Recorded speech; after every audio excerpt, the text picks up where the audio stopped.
போட்டித் தேர்வுகளுக்கான குறிப்புகள், உலக நடப்புகள், 7 நாட்கள் 7 நிகழ்வுகள், வீட்டு குறிப்புகள் எல்லாமே ஒரே சேனல்ல தெரிஞ்சுக்கணுமா? குட் மிக்சர் சேனலை சப்ஸ்கிரைப் பண்ணுங்க.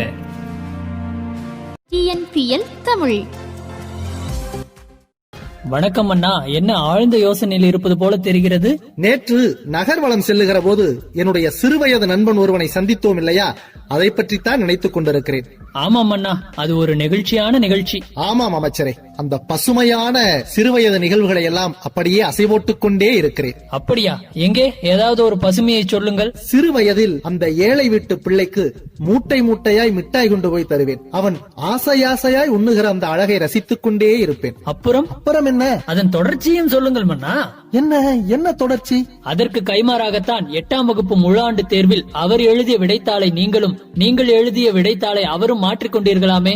8ஆம் வகுப்பு கணித பாடத்தில் நீங்கள் எப்படி 100க்கு 100 மதிப்பெண்கள் எடுத்தீர்கள், அவர் எப்படி 0 மதிப்பெண்கள் எடுத்தார் என்ற ரகசியமும் நேற்று நீங்கள் இருவரும் அறைக்குள் பேசிக் கொண்டிருந்த போதுதான் எனக்கும் தெரிய வந்தது மன்னா. ராஜகாரியங்களை ஒட்டு கேட்பதே தவறு. இதையெல்லாமா ஒட்டு கேட்டுக் கொண்டிருப்பீர்? சரி சரி, இந்த ரகசியம் நமக்குள்ளேயே இருக்கட்டும். அதெல்லாம் இருக்கட்டும் அண்ணா. நேற்று உங்களின் நண்பர் தன்னுடைய வீட்டில் கோழி குழம்பு கொதித்துக் கொண்டிருக்கிறது, ஒரு வாய் சாப்பிட்டு விட்டுத்தான் செல்ல வேண்டும் என்று வற்புறுத்தினார். அவர் அழைத்த அழைப்பில் என்னுடைய நாவிலேயே உமிழ்நீர் சொர்ந்து விட்டது. ஆனால் நீங்கள் அதை மறுத்துவிட்டு ஒரு சொம்பு தண்ணீரோடு விடைபெற்றுக் கொண்டீர்களே, என்ன காரணம்? அமைச்சரே, ஏழை வீட்டில் கோழி குழம்பு கொதிக்கிறது என்றால் ஒன்று ஏழைக்கு சீக்காயிருக்கும் அல்லது கோழிக்கு சீக்காயிருக்கும் என்று ஒரு அறிஞர் சொல்லி இருக்கிறார். கேள்விப்பட்டிருக்கிறீரா?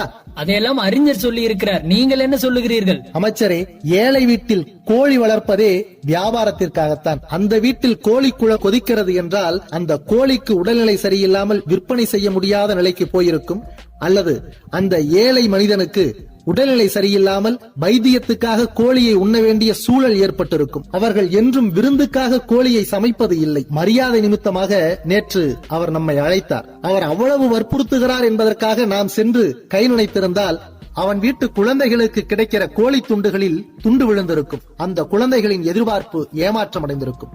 அதனால்தான் என் நண்பர் அத்தனை முறை வற்புறுத்தியும் நான் ஒரு செம்பு நீரோடு திரும்பிவிட்டேன். அப்படியா மன்னா?